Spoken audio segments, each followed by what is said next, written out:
بسم الله الرحمن الرحيم. الحمد لله رب العالمين. الصلاة والسلام على رسوله الأمين وعلى آله وصحبه أجمعين. أما بعد.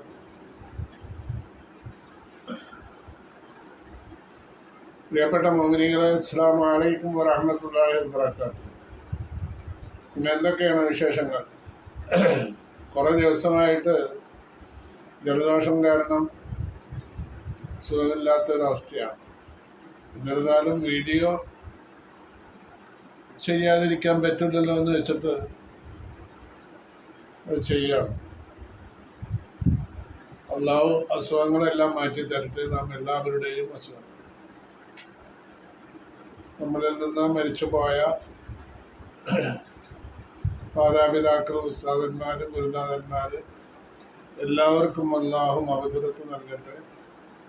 മരിച്ചവർക്കും ജീവിച്ചിരിക്കുന്നവർക്കും എല്ലാം ആഫിയത്തും സുഖസൗകര്യങ്ങളും ചെയ്ത് അവസാനം ജന്നാത്തുൽ ഫിർദൗസിൽ നമ്മളെല്ലാവരെയും ഒരുമിച്ച് കൂട്ടട്ടെ. ആമീൻ. ഇന്നത്തെ വീഡിയോ 143. ഇതിൽ ഖസസ് സൂറത്തിൽ നിന്നുള്ള 56-ാമത്തെ ആയത്ത് മുതൽ കിടക്കും. ബിസ്മില്ലാഹിർ റഹ്മാനിർ റഹീം. ഇന്നക ലാ തഹ്ദീ മൻ അഹ്ബബ്ത വലാകിന്നല്ലാഹ യഹ്ദീ മൻ യശാ വഹുവ അഅലമു ബിൽ മുഹ്തദീൻ.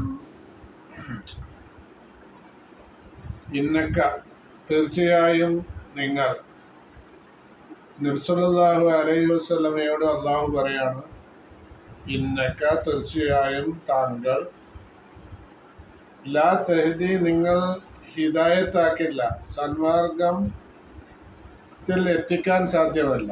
സന്മാർഗ വഴി കാണിക്കലല്ല, സന്മാർഗത്തിലേക്ക് ചേർക്കാൻ നിങ്ങൾക്ക് സാധ്യമല്ല. മൻ അഹ്ബബ്ത നിങ്ങൾ ഇഷ്ടപ്പെടുന്നവര്, മൻ അഹ്ബബ്ത നിങ്ങൾ ഇഷ്ടപ്പെടുന്നവര് നിങ്ങൾക്ക് സന്മാർഗത്തിൽ എത്തിക്കാൻ, ലക്ഷ്യത്തിലേക്ക് എത്തിക്കാൻ നിങ്ങൾക്ക് സാധ്യമല്ല.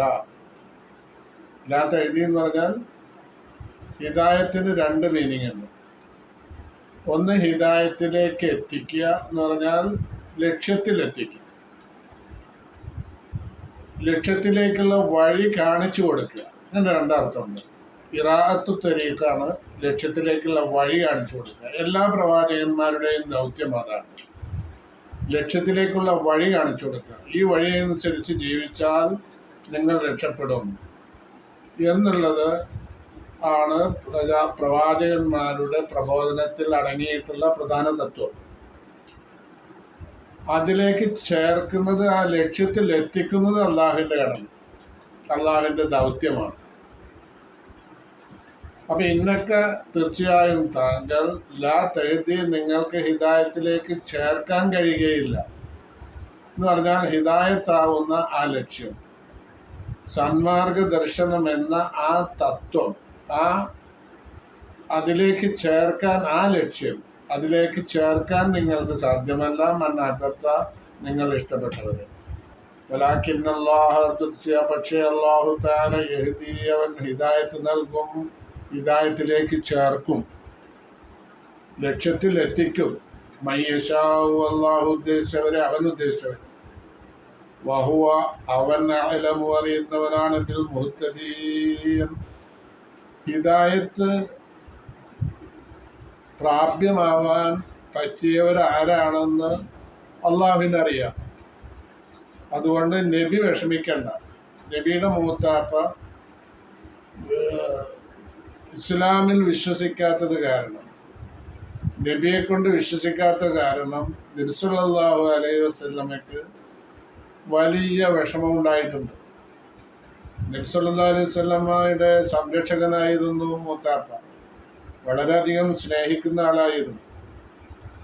അങ്ങനെ നബി സല്ലല്ലാഹു അലൈഹി വസല്ലമ ജീവിതത്തിൽ എല്ലാ സമയത്തും ആ മൂത്താപ്പാനെ ഉപദേശിച്ചു, സ്വീകരിച്ചില്ല.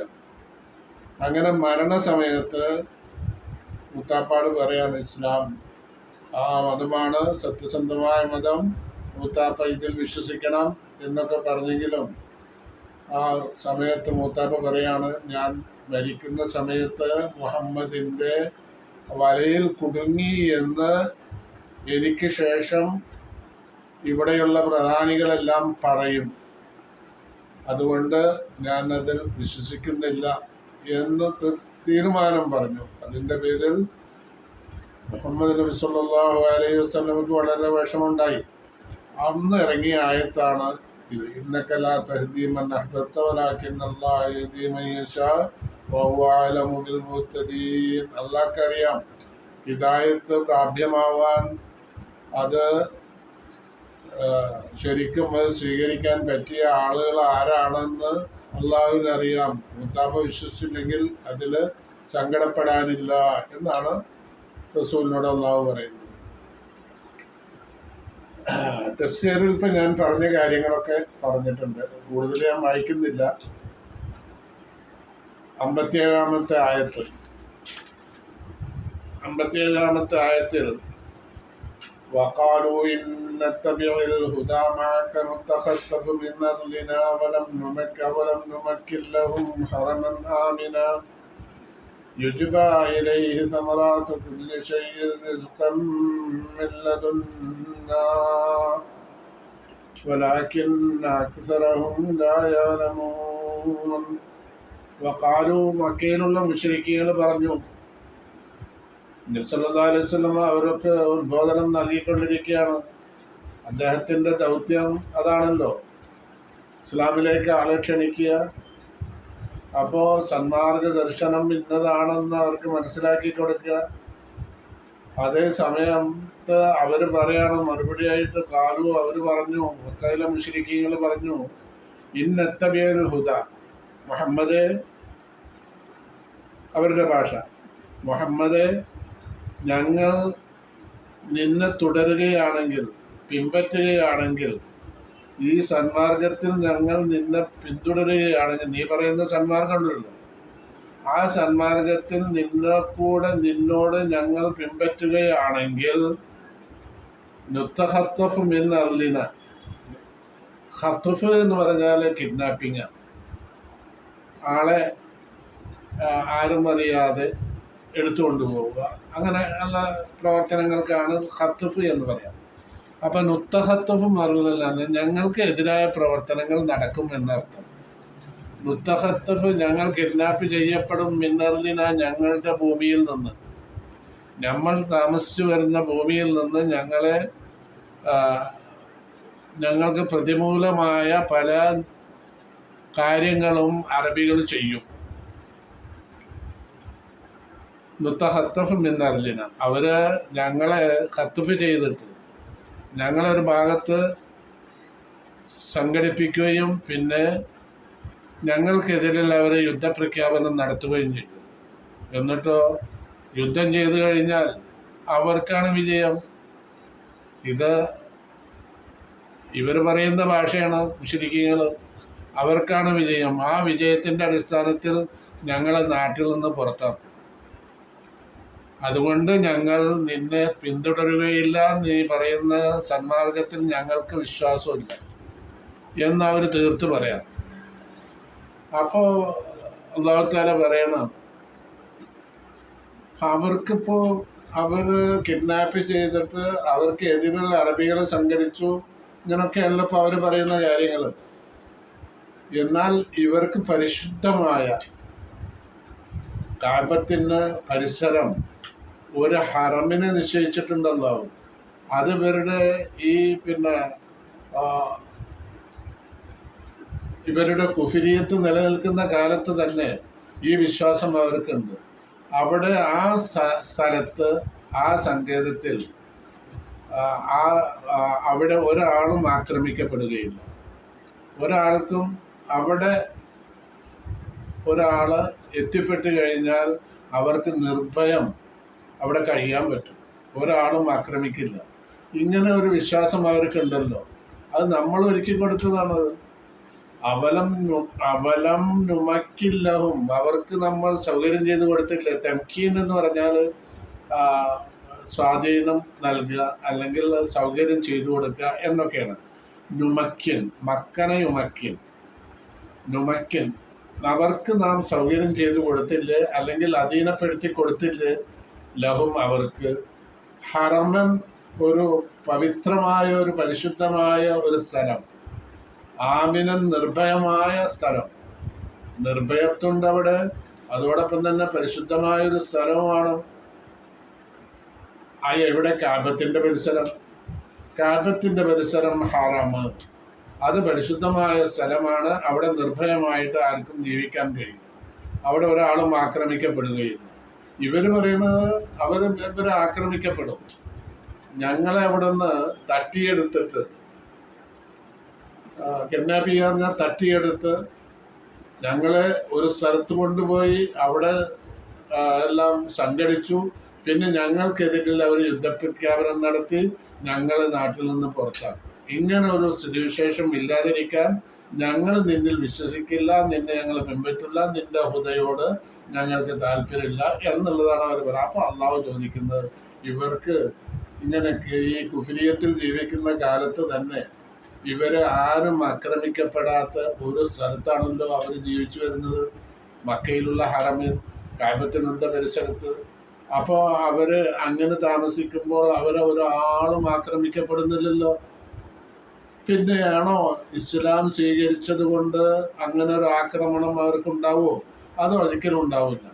കാഫിറായ നിലക്ക് ജീവിക്കുമ്പോൾ തന്നെ അവർക്ക് വളരെ വിശ്വാസത്തോടും നിർഭയത്വത്തോടും കൂടി ഇവിടെ ജീവിക്കാൻ കഴിയുന്നു.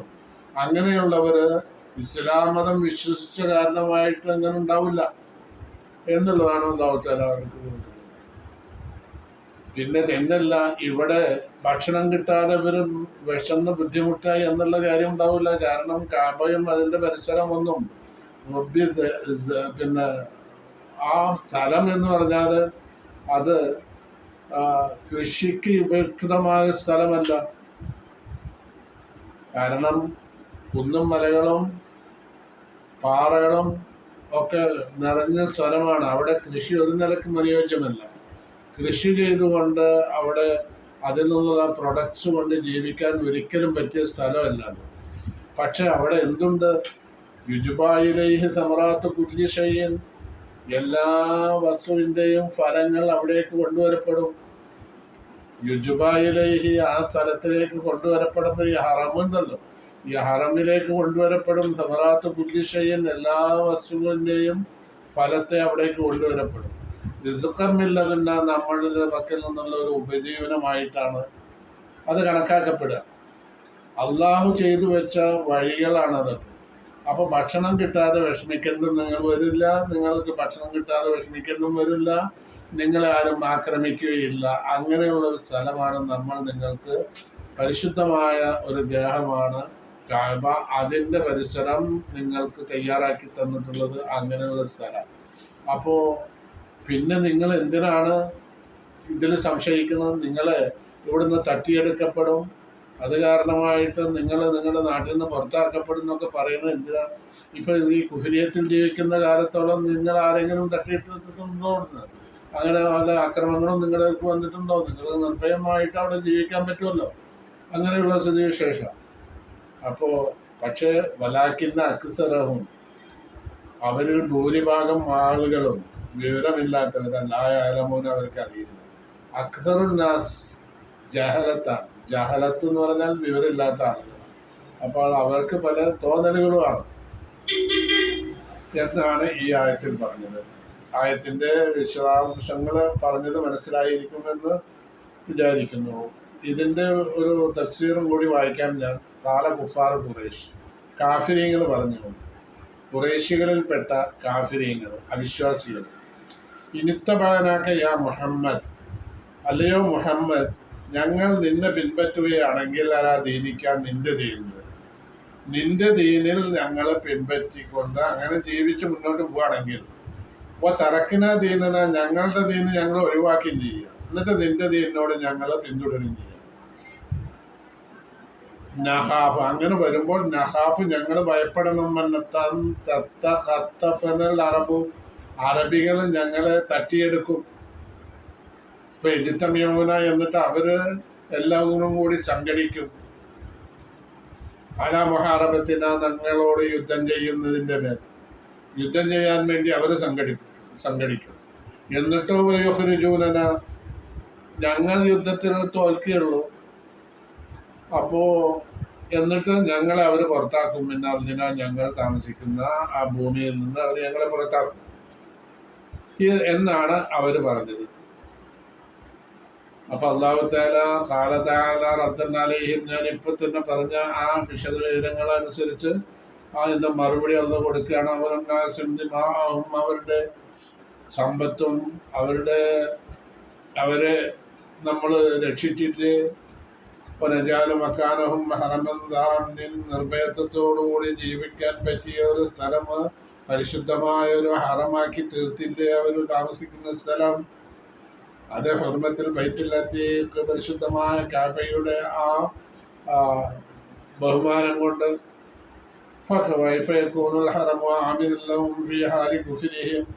അപ്പൊ എങ്ങനെയാണ് ഹറം അവർക്ക് നിർഭയത്വത്തോടു കൂടി അവരുടെ കുഫിരിയത്തിൽ ജീവിക്കാൻ കഴിയുന്ന ഹറം ആയിത്തീരെ? എങ്ങനെയാണ് അത്? ഇസ്ലാമിൽ ഇസ്ലാമി, അവർ മുസ്ലിമായി കഴിഞ്ഞാൽ അവർക്ക് നിർഭയത്വത്തോടു കൂടി ജീവിക്കാൻ പറ്റാതെ വരുന്ന ഒരു സ്ഥലമായി തീരെ എങ്ങനെയാണ്? അവർ കൊടുത്ത കുഫിരിയത്തിൽ തന്നെ അവർക്ക് നിർഭയത്വത്തോടു കൂടി ജീവിക്കാൻ പറ്റുന്നതാണ് ഹറം. പിന്നെ ഇസ്ലാമായതുകൊണ്ട് എങ്ങനെയാണ് അവർക്ക് അതിന് പറ്റില്ല എന്ന് പറയുന്നത്? അതിലൊരു അടിസ്ഥാനവുമില്ലാത്ത വാദമാണത് എന്ന്. പിന്നെ ഭക്ഷണത്തിൻ്റെ കാര്യമാണെങ്കിൽ, ഭക്ഷണം എല്ലാ നാടിൻ്റെ ലോകത്തിൻ്റെ നാനാഭാഗത്തു നിന്നും ഭക്ഷണം അവിടേക്ക് വന്നുകൊണ്ടിരിക്കും. അങ്ങനെ ഉണ്ടല്ലോ, സൗദിയില് മക്കയില് കിട്ടാത്ത സാധനങ്ങളുണ്ട്, എല്ലാം അവിടേക്ക് വരുന്നുണ്ട്. അവിടെയാണെങ്കിൽ കൃഷിയില്ലാത്തതോടുകൂടി അവിടെ ഒന്നും ഉൽപ്പാദിപ്പിക്കപ്പെടുന്നില്ല. പക്ഷെ ലോകത്തുള്ള എല്ലാ സാധനങ്ങളും, ഭക്ഷ്യയോഗ്യമായ എല്ലാ സാധനങ്ങളും, പിന്നെ ഭക്ഷണത്തിനല്ലാത്ത മറ്റു ആവശ്യങ്ങൾക്കായിട്ടുള്ള എല്ലാ സാധനങ്ങളും അവിടേക്ക് ഇറക്കുമതി ചെയ്തുകൊണ്ടിരിക്കുകയാണ്. അപ്പോൾ ഇത് മനസ്സിലാക്കാനുള്ള കഴിവ് അധികം ആളുകൾക്കുമില്ല എന്നാണ് പറയുന്നത്. 58-ാമത്തെ ആയത്ത്, വകം അഹ്ലക്നാ മിൻ ഖറിയത്തിൻ ബതിറത് മഈശതഹാ ഫതിൽക മസാകിനുഹും ലം തുസ്കൻ മിൻ ബഅദിഹിം ഇല്ലാ ഖലീലാ വകുന്നാ നഹ്നുൽ വാരിസീൻ. വകം അഹ്ലക്നാ മിൻ ഖറിയത്തിൻ, വക്കം എത്രയോ ആണ്, അഹ്ലക്ന നമ്മൾ നശിപ്പിച്ചിട്ടുള്ളത്, മിൻ ഖറിയത്തിൻ രാജ്യങ്ങളെ. അപ്പൊ ധാരാളം രാജ്യങ്ങളെ നാം നശിപ്പിച്ചിട്ടുണ്ട്. എന്തുകൊണ്ട്? ബത്തിറത്ത് മഈശതഹ, അതിൻ്റെ ജീവിത കാര്യത്തിൽ, ആ ജീവിത സുഖത്തിൽ അവർ മതിമറന്നു, അവർ അഹങ്കരിച്ചു. ബത്തിറത്ത് മതിമറന്നു, അഹങ്കരിച്ചു. അങ്ങനെയുള്ള നാടുകൾ, ആ നാട്ടുകാരെ നമ്മൾ നശിപ്പിച്ചിട്ടുണ്ട്. ഫതിൽക മസാകിനും, അക്കാണുന്നത് അവരുടെ വാസസ്ഥലങ്ങളാണ്. നമ്മളോട് ഖുർആൻ ചൂണ്ടിക്കാണിച്ച് പറയാം, ഫതിൽക മസാകിനും, അക്കാണുന്നത് അവരുടെ വാസസ്ഥലങ്ങളാണ്. അവരെ നശിപ്പിച്ചിട്ട് ലം തുസ്കൻ മിൻ ബഅദിഹിം, അവരെ നശിപ്പിച്ചതിന് ശേഷം അവിടെ താമസിക്കപ്പെട്ടിട്ടില്ല, താമസിക്കേണ്ടായിട്ടില്ല. ഇല്ല ഖലീലൻ, കുറച്ചു കാലമല്ലാതെ അവിടെ ആരും താമസിച്ചില്ല. കുറച്ചു കാലം മാത്രം അവിടെ താമസിച്ചു. അതിൻ്റെ കാരണം കുറച്ചു കാലം എന്ന് പറയാം, അവിടെ വല്ല വഴി യാത്രക്കാരോ അല്ലെങ്കിൽ പിന്നെ വഴിനടക്കാരോ അങ്ങനെയുള്ള ആളുകൾ കുറഞ്ഞ സമയം 24 മണിക്കൂറിൽ ഏകദേശം, ചിലപ്പോൾ ദിവസം മുഴുവനും താമസിക്കും, അല്ലെങ്കിൽ ഏതാനും മണിക്കൂറുകൾ മാത്രമേ അവിടെ തങ്ങുള്ളൂ. അല്ലാതെ അവിടെ കൂടുതലൊന്നും ആരും താമസിക്കുകയുണ്ടായിട്ടില്ല. അവരുടെ ഗ്രഹങ്ങൾ, അവരുടെ വാസസ്ഥലങ്ങളാണ് ആ കാണുന്നത്. കുന്നാൻ നഹ്നുൽ വാരിസീൻ, നമ്മളായി തീർന്നു. നഹ്നു, നമ്മൾ തന്നെ, അൽ വാരിസീന, ഇത് അനന്തരമെടുക്കുന്നവരായി തീർന്നു. അവരുടെ പ്രോപ്പർട്ടീസും അവരുടെ വീടുകളും എല്ലാം നമ്മളാണ് അനന്തരമെടുക്കുന്നതെന്ന് പറഞ്ഞാൽ അതിന് അനന്തരമെടുക്കാൻ പറ്റിയ അവകാശികൾ ആരും ഇല്ലാതായി തീർന്നു, അവരൊക്കെ നമ്മൾ നശിപ്പിച്ചു. അപ്പോൾ നമ്മൾ ആലോചിക്കണം, ഇത്തരത്തിൽ അഹങ്കാരവും ജീവിത സുഖത്തിൽ അഹങ്കാരവും പിന്നെ മതിമറന്നുള്ള ജീവിതവും മനുഷ്യന് ദോഷം ചെയ്യും എന്നുള്ളത് വളരെയധികം ഗുണപാഠമാണ് ഈ ആയത്തിൽ നിന്ന് നമുക്ക് കിട്ടുന്നത്. ജീവിത സുഖം, അള്ളാഹു തന്ന ജീവിത സുഖമൊക്കെ അള്ളാഹുവിൻ്റെ ഒരു അനുഗ്രഹമാണ്. അള്ളാഹുവിടെ ജീവിക്കുന്ന മുസ്ലിമായാലും കാഫിറായാലും മൃഗമായാലും മനുഷ്യനായാലും അള്ളാഹു സൃഷ്ടിച്ച എല്ലാ സാധനങ്ങൾക്കും അള്ളാഹു ഭക്ഷണം കൊടുക്കും. വമാമിൻ ദാബത്തിൻ ഫിൽ അർളി ഇല്ലാ അലല്ലാഹി റിസ്ഖുഹാ. എല്ലാ സാധനങ്ങൾക്കും അള്ളാഹു ഭക്ഷണം കൊടുക്കും. ഒരു അപ്പീലുള്ളത് അള്ളാഹു എല്ലാത്തിനും എല്ലാ ദാബത്ത് എന്ന് പറഞ്ഞാൽ മായദിബ് അലല്ലാറുണ്ട്, ഭൂമിയിൽ സഞ്ചരിക്കുന്ന ജീവനുള്ള എല്ലാ സാധനങ്ങൾക്കും അള്ളാഹു ഭക്ഷണം കൊടുക്കുകയാണ്. അപ്പൊ അങ്ങനെ കൊടുക്കുമ്പോൾ ഭക്ഷണത്തിന്റെ എല്ലാ കാര്യങ്ങളും അള്ളാഹുവിനാണ്. ഇങ്ങനെയുള്ള ഈ ഭക്ഷണം നമ്മൾക്ക് തരുന്നുണ്ടെങ്കിലും അതിൽ മതിമറന്നു പോയി അഹങ്കരിക്കുന്ന രീതിയിലായി കഴിഞ്ഞാൽ അള്ളാഹു നമ്മളെയും നശിപ്പിക്കും. ഇത് അവിടെയുള്ള മക്കയിലുള്ള മുശ്രിക്കീങ്ങൾക്ക് ഒരു മുന്നറിയിപ്പായിട്ടാണ് അള്ളാഹു പറഞ്ഞത്. നമ്മൾ മുമ്പേ തന്നെ പല നാടുകളെയും നശിപ്പിച്ചിട്ടുണ്ട്. എന്താ കാരണം? അവരുടെ ജീവിതത്തിൽ അവരുടെ നല്ല ഐശ്വര്യപരമായ ജീവിതമായിരുന്നവർക്ക് സുഖസുന്ദരമായ ജീവിതം, ആ ജീവിതത്തിൽ അവർ മതിമറന്നുപോയി. എന്നിട്ട് അഹങ്കരിക്കുക കൂടി ചെയ്യാണ്. അഹങ്കരിക്കുമ്പോൾ അഹങ്കാരത്തിന്റെ ഫലം അള്ളാഹു ഉടനെ നടത്തി കൊടുക്കും, യാതൊരു അപ്പീലുമില്ല. അഹങ്കാരം എന്ന് പറഞ്ഞാൽ അത് വളരെ മോശമായ നിലപാട്, കിബിർ. ഈ കിബിറുണ്ടാവുന്ന ആളുകളെ അല്ലെങ്കിൽ അങ്ങനെയുള്ള ഒരു സമൂഹത്തെ അള്ളാഹു നശിപ്പിക്കുക. അപ്പോ എന്നിട്ട് അല്ല പറയാണ്, അപ്പോൾ അത് അങ്ങനെ നശിപ്പിക്കുമ്പോൾ ഈ നശിപ്പിക്കൽ ആർക്കൊക്കെ ബാധിക്കും എന്നുള്ളതാണ് നമുക്ക് ഇതിനുള്ള ഗുണപാഠം.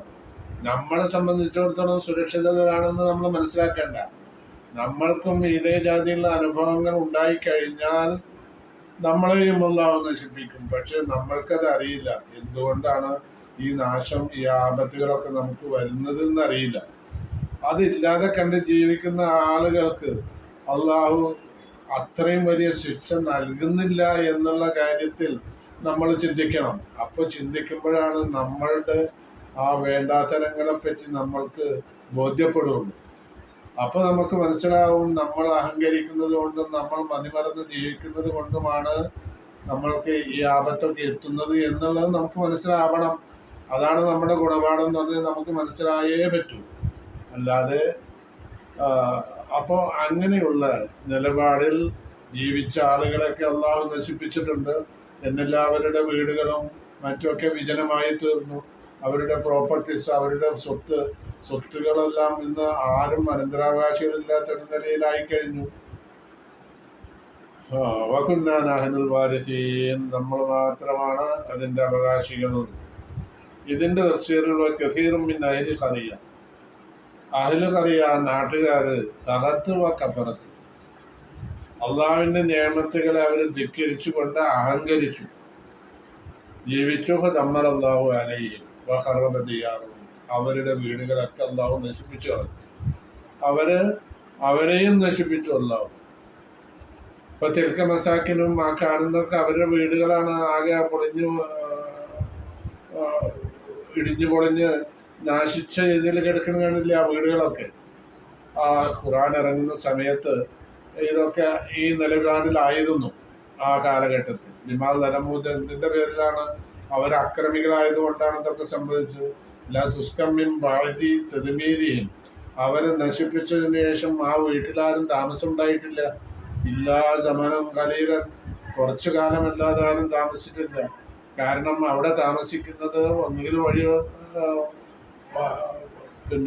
വഴിയാത്രക്കാര്, അല്ലെങ്കിൽ മുസാഫിരീങ്ങൾ, യാത്രക്കാര്. അത് ഒരു ദിവസം അല്ലെങ്കിൽ അതിൽ കുറവൊക്കെ അവിടെ താമസിക്കുള്ളൂ. അപ്പോൾ ഇത് ഈ നിങ്ങളുടെ പ്രവർത്തനത്തിന്റെ പര്യവസാനം നിങ്ങൾക്ക് വരാനിരിക്കുന്നത് ഇതൊക്കെയാണ് മറ്റുള്ളവർക്കുണ്ടായതുപോലെ എന്നുള്ള ഒരു മുന്നറിയിപ്പാണ് അല്ലാഹു നൽകുന്നത് മക്ക മുശ്രിക്കുകൾക്ക്. മക്ക മുശ്രിക്കുകളിലൂടെ നമ്മൾക്കും ഇത് ഗുണപാഠമായിട്ട് ഭവിക്കട്ടെ എന്നുള്ളതാണ് നമ്മൾ മനസ്സിലാക്കേണ്ടത്. പിന്നെ മക്ക മുശ്രിക്കുകൾക്ക് മാത്രമല്ല, ഇത് ഈ അള്ളാഹുവിനെ മറന്ന് ജീവിക്കുന്ന, അഹങ്കരിച്ച് ജീവിക്കുന്ന ഏവർക്കും ഇതൊരു ഗുണപാഠമാണ് എന്നുള്ളതാണ് നമ്മൾ മനസ്സിലാക്കേണ്ടത്. പിന്നെ 59-ാമത്തെ ആയത്തിൽ ഒമാക്കാന റബ്ബുക മുഹ്ലിക്കൽ ഖുറ, എന്നാൽ ഈ പിന്നെ അള്ളാഹു എല്ലാ നാടുകളെങ്കിലും നശിപ്പിക്കുക, അതിനെ സംബന്ധിച്ചാണ് പറയുന്നത്. ഒമാക്കാന റബ്ബുക മുഹ്ലിക്കൽ ഖുറ ഹത്താ യബ്അസ ഫീ ഉമ്മിഹാ റസൂലൻ യത്ലു അലൈഹിം ആയാതിനാ വമാ കുന്നാ മുഹ്ലിക്കൽ ഖുറ ഇല്ലാ വഅഹ്ലുഹാ ളാലിമൂൻ. ഒമാക്കാന റബ്ബുക, നിന്റെ റബ്ബായിട്ടില്ല, നിന്റെ രക്ഷിതാവ് മുഹ്ലിക്കൽ ഖുറ, നാടുകളെ രാജ്യങ്ങളെ നശിപ്പിക്കുന്നവനായിട്ടില്ല. ഒരു നാടിനെ ഒന്നും ഇല്ലാതെ കണ്ട് പെട്ടെന്ന് നശിപ്പിക്കുക, അത് അള്ളാഹു ചെയ്യില്ല. ഹത്താ യബ്അസ ഫീ ഉമ്മിഹാ, അതിൻ്റെ കേന്ദ്ര ബിന്ദുവിൽ അള്ളാഹു തആല യാത്രയാക്കി. ഫി ഉമ്മിഹ, ഉമ്മ എന്ന് പറഞ്ഞാൽ അതിൻ്റെ കേന്ദ്ര ബിന്ദു. റസൂൽ എന്നൊരു പ്രവാചകനെ അയച്ചിട്ടല്ലാതെ അയക്കുന്നത് വരേക്കും അള്ളാഹു നശിപ്പിക്കില്ല. അപ്പോൾ ഈ പിന്നെ നാടിൻ്റെ കേന്ദ്ര ബിന്ദുവിൽ ഒരു പ്രവാചകനെ അയച്ചു. ആ പ്രവാചകൻ്റെ ദൗത്യമനുസരിച്ച് പ്രബോധനങ്ങൾ നടത്തി. പ്രബോധനത്തിന് യാതൊരു വിലയും കൽപ്പിക്കാതെ പ്രവാചകനെ ധിക്കരിക്കുകയും നിന്ദിക്കുകയും പരിഹസിക്കുകയും ചെയ്യുന്ന ജനങ്ങളായി മാറി. അങ്ങനെ വന്നിട്ടല്ലാതെ ഒരു നാടിനെയും അള്ളാഹു നശിപ്പിച്ചിട്ടില്ല എന്നർത്ഥം. അപ്പോൾ ഈ ഹത്താ യബ്അസ ഫീ ഉമ്മിഹ, ആ രാജ്യത്തിൻ്റെ കേന്ദ്ര ബിന്ദുവിൽ അള്ളാഹു അയക്കും റസൂൽ എന്നൊരു പ്രവാചകനെ, അതുവരേക്കും അള്ളാഹു നശിപ്പിച്ചിട്ടില്ല. എന്നിട്ട് ആ പ്രവാചകനോ യത്ലു അലൈഹിം, പ്രവാചകൻ അവർക്ക് ഓതി കേൾപ്പിച്ചു കൊടുക്കും ആയാത്തിന, നമ്മളുടെ ദൃഷ്ടാന്തങ്ങൾ. അള്ളാഹു ആ പ്രവാചകനെ കൊണ്ട് അവർക്ക് എല്ലാവിധ പ്രബോധനങ്ങളും നടത്തി. അതിൽ ആ പ്രവാചകന്മാർ നിന്ദിക്കപ്പെടുകയും പരിഹസിക്കപ്പെടുകയും ധിക്കരിക്കപ്പെടുകയും ചെയ്തതിന് ശേഷമല്ലാതെ അള്ളാഹു ഒരാളെയും നശിപ്പിച്ചിട്ടില്ല എന്നർത്ഥം. വമാകുന്ന, നമ്മളായിട്ടില്ല, മുഹ്ലിക്കൽ ഖുറ, നാടുകളെ നശിപ്പിക്കുന്നവരായിട്ടില്ല, ഇല്ലാ വഅഹ്ലുഹാ, അതിൻ്റെ രാജ്യക്കാർ, ആ രാജ്യക്കാർ ലാലിമൂന, ലാലിമീങ്ങളായിട്ടല്ലാതെ. രാജ്യക്കാർ അക്രമം പ്രവർത്തിക്കുമ്പോൾ അതനുസരിച്ചാണ് നമ്മൾ നാടിനെ നശിപ്പിക്കുന്നത്. കമ്മിൻ ഖറിയത്തിൻ്റെ അഹ്ലക്നാഹ എന്ന് പറഞ്ഞിട്ട് യാസീൻ സൂറത്തിൽ നമ്മൾ പറഞ്ഞിട്ടുണ്ട്. പ്രവാചകന്മാർ വന്നു പോകുമ്പോൾ അവരെ ധിക്കരിക്കുക, അവരെ നേരത്തെ പറഞ്ഞതുപോലെ പരിഹസിക്കുക, കളവാക്കുക, ഇങ്ങനെയുള്ള നാടുകളെയാണ് അള്ളാഹു തആല നശിപ്പിച്ചിട്ടുള്ളത്. അള്ളാഹു തആല അല്ലാത്ത നിലക്ക് ആരെയും നശിപ്പിക്കുന്നു. പിന്നെ 60-ാമത്തെ ആയത്ത്, വമാ ഊതീതും മിൻ ശൈഇൻ ഫമതാഉൽ ഹയാത്തിദ് ദുനിയാ വസീനതുഹാ വമാ ഇൻദല്ലാഹി ഖൈറുൻ വഅബ്ഖാ ഫലാ തഖിറൂൻ. വമാ ഊതീതും, നിങ്ങൾക്ക് നൽകപ്പെട്ടിട്ടുണ്ടെങ്കിൽ, മിൻ ശൈഇൻ, എന്തെങ്കിലും ഒരു വസ്തു നിങ്ങൾക്ക് നൽകപ്പെട്ടു എന്ന് വിചാരിക്കുക. അത് ഫമതാഉൽ ഹയാത്തിദ് ദുനിയാ, ഐഹിക ജീവിതത്തിൻ്റെ സുഖത്തിന് വേണ്ടിയാണ് നൽകപ്പെട്ടിട്ടുള്ളത്. വസീനത്തുഹാ, അതിൻ്റെ അലങ്കാരത്തിന് വേണ്ടിയാണ്. നിങ്ങൾക്ക് എന്തെങ്കിലും നൽകപ്പെട്ടിട്ടുണ്ടെങ്കിൽ അള്ളാഹു അത് നൽകിയത് ഈ ഐഹികമായ ജീവിതത്തിൽ സുഖമായി ജീവിക്കുവാനും അതിൻ്റെ ആഡംബരത്തിനു വേണ്ടിയാണ് അള്ളാഹു നൽകിയിട്ടുള്ളത്.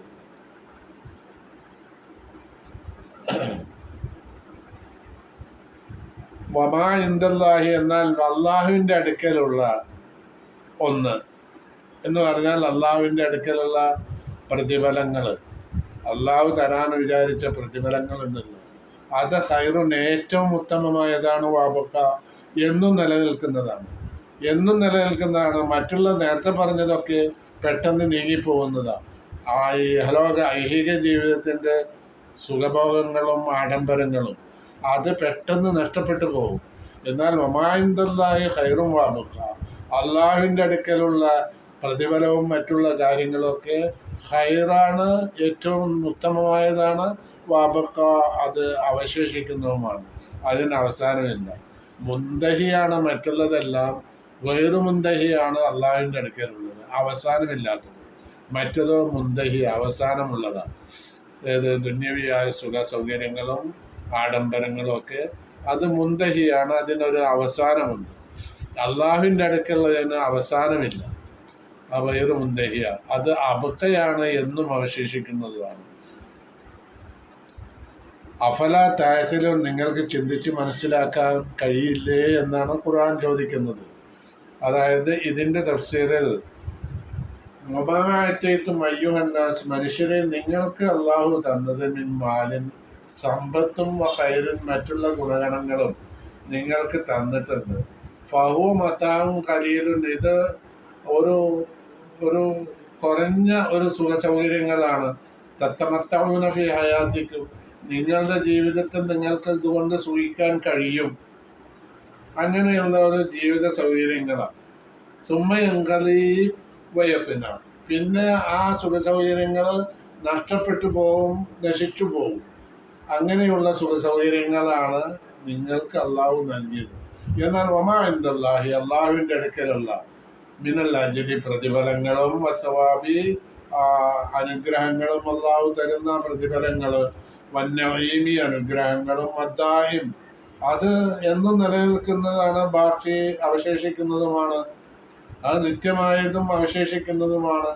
ഖൈറുൻ, ഏറ്റവും ഉത്തമമായതും, വാഫദലു, ശ്രേഷ്ഠമായതുമാണ് അതെല്ലാം. മിൻ ഹാദൻ നഈമി സാഹിർ, ഈ നീങ്ങിപ്പോകുന്ന അനുഗ്രഹങ്ങളെക്കാൾ, ദുന്യവിയായ അനുഗ്രഹങ്ങളെക്കാൾ എന്നും നിലനിൽക്കുന്നതാണത്. അഫലാ തഅഖിലൂൻ, നിങ്ങൾ മനസ്സിലാക്കുന്നില്ലേ? അന്നൽ ബാഖിയ അഫ്ളലു മിനൽ ഫാനി, അന്നൽ ബാഖിയ, അവശേഷിക്കുന്നത് ഏതാണോ അത് അഫ്ളലാണ്, മിനൽ ഫാനി, നശിച്ചു പോകുന്നതിനേക്കാൾ അഫ്ളലാണ് എന്ന് നിങ്ങൾ മനസ്സിലാക്കുന്നില്ലേ?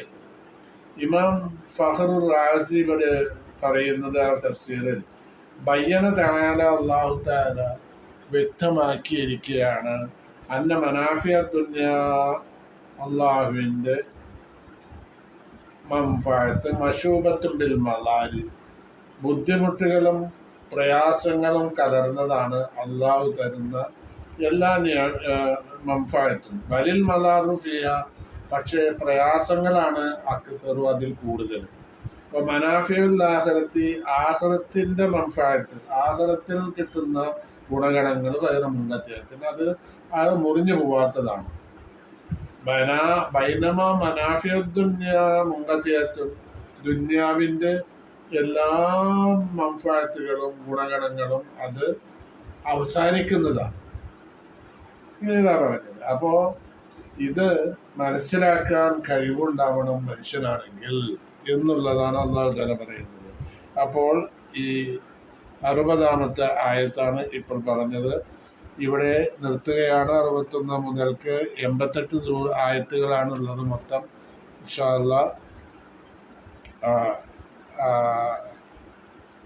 60 ആയത്ത് 61 മുതൽക്ക് നമുക്ക് അടുത്ത വീഡിയോയിൽ എടുക്കാം. അസ്സലാമു അലൈക്കും വറഹ്മത്തുള്ളാഹി വബറകാതുഹു. ഈ വീഡിയോ എല്ലാവരും സബ്സ്ക്രൈബ് ചെയ്യുക. സബ്സ്ക്രൈബ് ചെയ്താൽ നിങ്ങൾക്ക് എല്ലാ വീഡിയോകളും 143 വീഡിയോ ആയിട്ടുണ്ട് ഇപ്പോൾ. എല്ലാ വീഡിയോകളും നിങ്ങൾക്ക് കിട്ടും. ഇനി എടുക്കാൻ പോകുന്ന വീഡിയോകളും നിങ്ങൾക്ക് കിട്ടിക്കൊണ്ടിരിക്കും നിഷ്പ്രയാസം. അതുകൊണ്ട് സബ്സ്ക്രൈബ് ചെയ്യുന്ന കാര്യത്തിൽ എല്ലാവരും ശ്രദ്ധിക്കുക. അസ്സലാമു അലൈക്കും വറഹ്മത്തുള്ളാഹി വബറകാതുഹു.